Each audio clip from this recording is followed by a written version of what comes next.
Bismillahirrahmanirrahim. Assalamualaikum warahmatullahi wabarakatuh. Syukur Alhamdulillah kita dapat berjumpa lagi di channel ini. Shalawat serta salam semoga tetap tercurahkan pada junjungan kita baginda Nabi Muhammad sallallahu alaihi wasallam. Allahumma salli ala Sayyidina Muhammad wa ala ali Sayyidina Muhammad. Harapan dan doa kami, semoga Allah Subhanahu wa taala senantiasa memberikan kesehatan, limpahan rezeki, panjang umur, serta ampunan untuk kita semua. Amin amin ya rabbal alamin. Sahabat beriman yang dirahmati Allah Subhanahu wa taala. Sejak kecil kita selalu diperingatkan untuk tidak bersikap buruk kepada orang tua. Jangan sampai kita menjadi anak durhaka yang suka membangkang dan menyakiti hati orang tua. Karena kita semua tahu ridho Allah berasal dari ridho orang tua juga. Akan tetapi di era sekarang banyak dari orang tua yang kurang menyadari akan sikapnya terhadap anak. Sehingga sikap yang dirasa benar oleh orang tua ini justru bisa dikatakan mendurhakai seorang anak.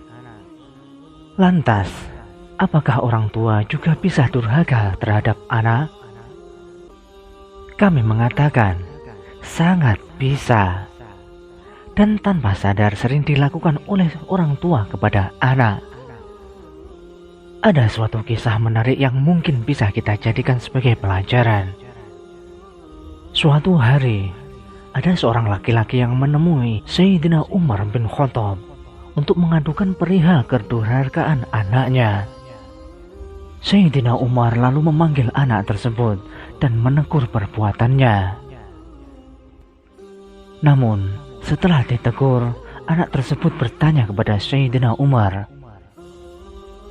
"Wahai Amirul Mukminin, bukankah anak memiliki hak atas orang tuanya?" Sayyidina Umar menjawab, "Tentu, benar." Lantas anak tersebut bertanya, "Apa hak seorang anak, wahai Amirul Mukminin?" Lalu Sayyidina Umar pun menjawab, "Memilihkan calon ibu yang baik untuknya, memberikan nama yang baik, dan mengajarkan Al-Quran." Kemudian si anak tersebut berkata, "Wahai Amirul Mukminin, ayahku tidak pernah melakukan satu pun dari apa yang Tuan sebutkan. Ibuku wanita berkulit hitam, bekas budak beragama Majusi. Ia menampakkanku ju'lan, dan dia tidak mengajariku satu huruf pun dari Al-Quran." Mengetahui jawaban si anak, Sayyidina Umar pun mendekati orang tua itu dan berkata, "Engkau datang mengadukan kedurhakaan anakmu, padahal engkau telah durhaka kepadanya sebelum ia mendurhakaimu. Engkau telah berbuat buruk kepadanya sebelum ia berbuat buruk kepadamu." Mendengar jawaban Sayyidina Umar, lalu laki-laki tersebut meminta maaf kepada anaknya dan berjanji akan mendidiknya dengan baik. Wahai sahabat, dari kisah tersebut dapat disimpulkan bahwa terdapat dosa besar yang dilakukan orang tua terhadap anak, entah disadari atau tanpa disadari. Lalu, apa saja dosa besar orang tua terhadap anak tersebut? Yaitu pertama, bersikap kasar terhadap anak, mencaci maki, memanggil nama yang tidak baik, dan mendoakan yang buruk. Wahai sahabat, sebagai orang tua, kita sangat tidak dianjurkan untuk memaki anak karena perilakunya yang tidak kita sukai. Apabila kita menemukan sikap anak yang tidak kita sukai, hendaknya nasihatilah dengan lembut dan tetap dengan penuh kasih sayang. Rasulullah SAW pernah bersabda, Sesungguhnya kalian akan dipanggil pada hari kiamat dengan nama-nama kalian dan nama ayah kalian, maka perbaikilah nama kalian. Hadis riwayat Imam Abu Dawud. Oleh sebab itu, marah atau memaki anak sangatlah tidak dianjurkan, apalagi sampai memaki anak dengan memanggil nama yang tidak sesuai dengan nama si anak. Lalu yang kedua adalah pilih kasih terhadap anak. Orang tua yang memiliki anak lebih dari satu sangatlah tidak dianjurkan pilih kasih, atau bahkan memberi lebih kepada anak kesayangan dibandingkan dengan anaknya yang lain. Sehingga yang terjadi adalah ada anak lain yang merasa terabaikan. Sikap pilih kasih orang tua kepada anak bisa memicu putusnya tali silaturahmi antara sesama anak, dan juga bisa menyebabkan kecemburuan sosial di antara anak-anak yang lain. Dalam hadis sahih yang diriwayatkan oleh Imam Muslim pernah menjelaskan bahwa Nu'man bin Bashir pernah bercerita, "Ayahku menginfakkan sebagian hartanya untukku. Ibuku Amrah binti Rawahah kemudian berkata, saya tidak suka engkau melakukan hal itu, sehingga menemui baginda Nabi Muhammad SAW. Ayahku kemudian berangkat menemui Rasulullah SAW sebagai saksi atas sedekah yang diberikan padaku. Rasulullah berkata kepadanya, apakah engkau melakukan ini kepada seluruh anak-anakmu? Ia berkata, tidak. Lantas Rasulullah SAW bersabda, bertakwalah kepada Allah dan berlaku adillah kepada anak-anakmu. Ayahku kemudian kembali dan menarik lagi sedekah itu. Hadis riwayat Imam Muslim. Wahai sahabat, dari hadis tersebut dapat kita simpulkan bahwa kita sebagai orang tua sangat dianjurkan untuk berlaku adil kepada setiap anak menurut kebutuhannya masing-masing. Oleh sebab itu, kita sebagai orang tua sebisa mungkin menghindari pilih kasih kepada salah satu anak, karena dengan berlaku adil menurut porsinya, insya Allah akan terjalin silaturahmi antara anak sampai kapanpun. Yang ketiga, membanding-bandingkan anak. Kebiasaan orang tua yang membanding-bandingkan anak akan menimbulkan perasaan rendah diri pada anak yang lain. Apalagi jika hal yang dibanding-bandingkan adalah suatu yang di luar kemampuan anak, atau justru yang menjadi kelemahan dari si anak. Hal ini akan mempengaruhi pikiran juga perasaan dari anak ke orang tua.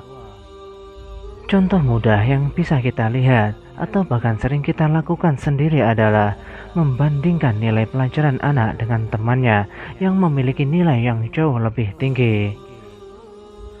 Padahal kita semua tahu, belum tentu setiap anak mempunyai kemampuan yang sama. Bisa jadi si anak lebih cerdas dalam matematika, namun lemah dalam bahasa. Apabila hal tersebut terjadi pada salah satu anak dari saudaraku semuanya, maka yang harus kita lakukan adalah menguatkan hati si anak dan mendukung sepenuhnya apa yang menjadi bakat dari si anak tersebut. Kemudian yang keempat adalah mengekang kebebasan anak.